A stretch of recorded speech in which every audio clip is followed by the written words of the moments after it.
자, 여러분 안녕하세요. 오늘 한자 406번 컨텐츠 이 단어에 대해서 알아보겠습니다. 도금부터 알아볼까요? 이 글자는 우리가 게재라고 읽습니다. 글이나 그림 따위를 신문이나 잡지 따위에 싣는다 이런 뜻입니다. 등재하고도 비슷한 뜻이라고 보면 되겠죠? 자, 한 글자씩 간단하게 살펴보겠습니다. 첫 번째 글자는 우리가 높이 들 개, 걸 개입니다. 어쨌든 높이 이렇게 쭉 올려서 무엇인가를 보여주기 위해 이렇게 올리는 듯한 동작임을 알 수 있습니다. 아쉽게도 갑골문과 금문은 발견하지 못했고요. 소전체는 지금의 해서체와 상당히 비슷합니다. 이 글자는 허신이 어떻게 풀이를 했는지 보겠습니다. 허신의 설문해자 매우 간단합니다. 높이 드는 것이다. 이게 들 거자입니다. 여기랑 한자가 거의 닮았죠? 같은 글자로 보시면 됩니다. 높이 드는 것이다. 손수의 뜻을 따르고 제방변입니다. 그리고 옆에 있는 이 글자 보통 어찌 갈이라고 부르는 한자입니다. 어찌 갈이 음을 나타낸다. 개하고 조금 관계가 없는 것 같습니다만 그래도 허신은 소리의 요소로 보았다. 발음 요소로 보았다. 결국 형성자로 보았네요. 그렇죠?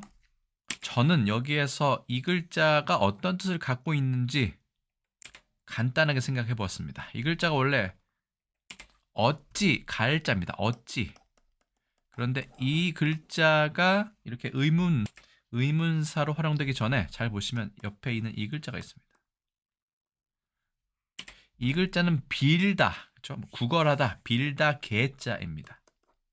여러 가지 이치자가 있습니다만 주로 돈이나 음식 등을 구걸하는 사람들이 이 개, 그렇죠? 하는 행동이죠. 주로 길 가던 사람을 가로막고 멈추게 만들어서 그렇게 하는 행동을 이 개라고 얘기한다고 하고요.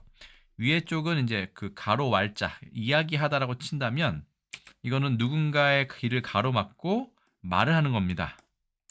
좀 도와주십시오, 한 푼 주십시오 라고 얘기를 하는 거죠. 그럴 때 행동은 가로막는 것도 있겠지만 두 손을 이렇게 높이 드는 거죠. 머리 위로 들어서 손을 벌리는 행동은 아닐까라고 생각을 해보았습니다. 그래서 높이 들다가 되지 않았을까 생각을 하고 있습니다만 어디까지나 제 생각입니다. 두 번째 글자는 실을 제자입니다. 이것도 술에 싣기 때문에 술에 차, 술에 거자가 있는 것이겠죠. 갑골문, 금문, 소전체 이렇게 되어 있습니다. 술에 차자가 있는 거는 괜찮은데 이 나머지 부분은 과연 무엇을 뜻하고 있을까요? 자, 실을 제자를 허신의 설문해자 찾아보면 탈승이다, 타는 것이다 라고 되어 있습니다. 탄다는 것은 보통 사람이 타는 것이고 물건이나 짐승들은 술에 싣는 것이죠. 그래서 두 글자가 서로 통한다라고 보면 될 것 같고요. 허신은 역시 이것을 형성자로 보았습니다. 술의 차자에는 의미를 따르고 오른쪽에 있는 이 글자 무슨 글자일까요? 어조사의 잡을 집자입니다만 자, 이렇게 된 다칠 제자는 음을 나타낸다. 역시 실을 제자이기 때문에 다칠 제자는 음을 나타낸다라고 하는 것이 가장 깔끔할 것 같습니다. 다만 옆에 있는 이 글자는 다치다. 왜냐하면 보통 창과자가 있고 거기 위에 이런 글자가 또 있죠. 갈고리가 좀 많은 뾰족뾰족한 부분이 많은 그런 글자라고 볼 수 있습니다. 여기도 있고요. 그래서 이 글자는 저는 수레에 싣고 내릴 때 쓸 수 있는 도구 뾰족뾰족한 게 뭐가 있을까 생각하다가 이렇게 갈고리를 생각했습니다. 이건 요즘 쓰는 갈고리입니다. 소나 돼지고기 같은 것을 꺼낼 때 쓰기도 하고요. 딱 찍어서 이렇게 끌어내리는 거죠. 그게 마치 무기와 좀 닮았다라고 저는 생각을 했습니다만 어디까지나 이것도 제 생각입니다. 이쪽에 이체자가 있습니다. 자, 글자 정리하면 첫 번째 글자는 2급 배정 한자 높이들 개 아니면 어디 건다는 거죠. 걸 개자 총 12획이고 당연히 손수가 붓으로 되어 있습니다. 써보겠습니다. 하나, 둘, 셋, 넷, 다섯, 여섯, 일곱, 여덟, 아홉, 열, 열하나, 열둘 해서 12획이 됩니다. 국어라는 사람이 말하면서 손을 높이 위로 올리는 행동이 아닐까 싶습니다. 참고로 이렇게 쓰잖아요. 그러면 이거는 막을 알자가 됩니다. 지나가는 사람을 국어라는 사람이 막는 거죠. 못 가게 이렇게 얘기를 해야 본인이 얻을 수 있는 것을 얻을 수 있죠. 네, 얻고 싶은 것을. 두 번째 글자는 준 3급의 시를 제자입니다. 13액이고 당일 술의 차자가 붓으로 되어 있습니다. 써보겠습니다. 하나, 둘, 셋, 넷, 다섯, 여섯, 일곱, 여덟, 아홉, 열, 열하나, 열둘, 열셋, 13액이고요.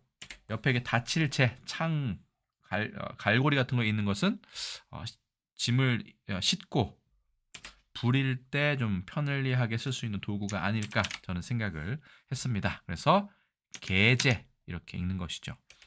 예, 우리나라 사전 보시겠습니다. 글이나 그림 따위를 신문이나 잡지 따위에 싣는다. 계제. 참고 어휘는 등재에 있습니다. 학술지, 계제 원고. 편집부에서 기사의 계제 여부와 위치 등을 결정한다. 맞춤법 제8항에 따라서 계제라고 적지 않고 계제라고 적는다. 두 번째, 자, 계자가 들어간 건 계시 있죠. 행사 일성표에 계시. 어디에 높이 들거나 아니면 내건다. 그게 계자죠. 왜냐하면 보이기 위해서. 계시입니다. 게시판도 있죠. 계양대 있습니다. 국기 계양대. 기 따위를 높이 건다. 이것도 높이 올리는 건데 이것도 걸다도 되고 높이 든다의 뜻도 됩니다. 국기 계양. 반대말 하기.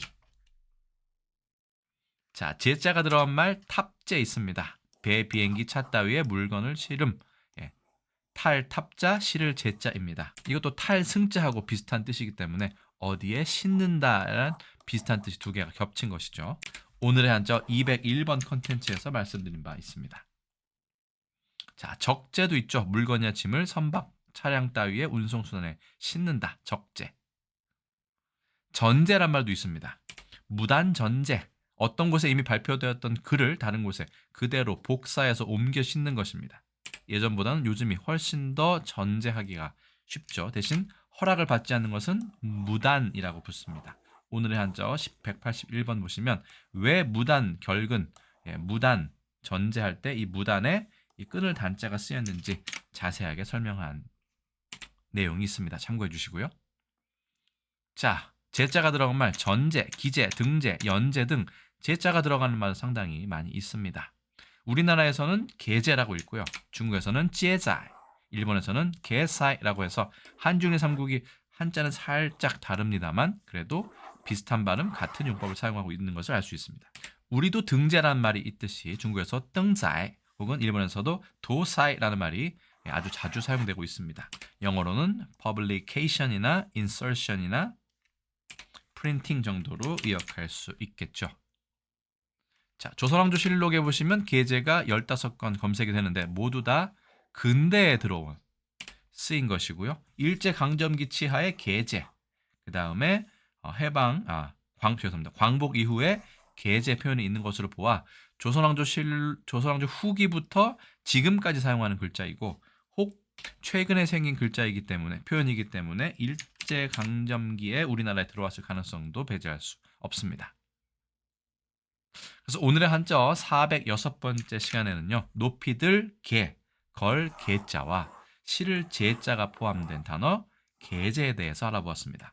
제가 준비한 건 여기까지고요. 저는 또 다음에 다른 컨텐츠에서 다시 인사드리겠습니다. 여러분들의 소중한 의견은 댓글로 달아주시면 최대한 소통할 수 있도록 하겠습니다. 저는 여기서 인사드리겠습니다. 여러분 안녕히 계세요.